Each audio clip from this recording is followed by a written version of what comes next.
Tip നമ്പർ 2 നിങ്ങൾ already ചെയ്യുന്നതായിരിക്കാം, but still let me remind you. നിങ്ങൾ എന്തൊക്കെയാണ് പഠിക്കാൻ ഉദ്ദേശിക്കുന്നത് എന്നുള്ളത് ആദ്യമായിട്ടൊരു ടൈം ടേബിൾ ഉണ്ടാക്കി വെക്കണം. ഇന്ന് രാവിലെ മുതൽ ഇന്ന് വൈകിട്ട് വരെ, അല്ലെങ്കിൽ വൈകിട്ട് നിങ്ങൾ എത്ര നേരമാണോ രാത്രി പഠിക്കാനിരിക്കുന്നത് അത്രയും സമയത്തേക്കുള്ളത് ഒരു ഹാഫ് ആൻ അവർ അല്ലെങ്കിൽ അടുത്ത ഹാഫ് ആൻ അവർ അങ്ങനെ ഒരു ടൈം സ്ലോട്ട് ആക്കിയിട്ട് നിങ്ങളൊരു ടൈം ടേബിൾ ഉണ്ടാക്കുക എന്നുള്ളതാണ്. ഓൾറെഡി ടൈം ടേബിൾ ഉണ്ടാക്കി പഠിക്കുന്ന കുട്ടികൾ ഉണ്ടാവുമല്ലോ.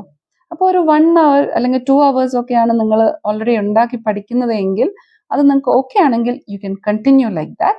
അതല്ല, നിങ്ങൾ വേറെ ടൈം ടേബിൾ ഉണ്ടാക്കി ഇപ്പം പുതിയതായിട്ട് പഠിക്കാൻ ഇരിക്കുകയാണെങ്കിൽ ഹാഫ് ആൻ അവർ സ്ലോട്ടിലാണ് നിങ്ങൾ ടൈം ടേബിൾ ഉണ്ടാക്കേണ്ടത്. 1 hour അറ്റ് എ സ്ട്രെച്ചിനേക്കാളും നിങ്ങൾക്ക് ഇത് കുറച്ചുകൂടി ഹെൽപ്ഫുൾ ആയിരിക്കും.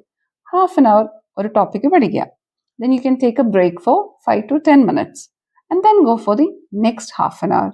പക്ഷേ ആ ഹാഫ് ആൻ അവർ പഠിക്കുന്ന ടൈം കൃത്യമായിട്ടും നിങ്ങൾ എന്താണോ അവിടെ എഴുതി വെച്ചേക്കുന്നത്, ഞാൻ ആൾജിബ്ര പഠിക്കും അല്ലെങ്കിൽ പോളിനോമിയൽസിന്റെ ഏതെങ്കിലും ഒരു ഭാഗം പഠിക്കും എന്ന് എഴുതി വെച്ചിട്ടുണ്ടെങ്കിൽ കറക്റ്റ് ആ ഹാഫ് ആൻ അവറിൽ അതിന് തന്നെ നിങ്ങൾ ടൈം സ്പെൻഡ് ചെയ്യുക. വേറെ അങ്ങോട്ടും ഇങ്ങോട്ടും ശ്രദ്ധ പോവാതിരിക്കാൻ പ്രത്യേകം ശ്രദ്ധിക്കുക.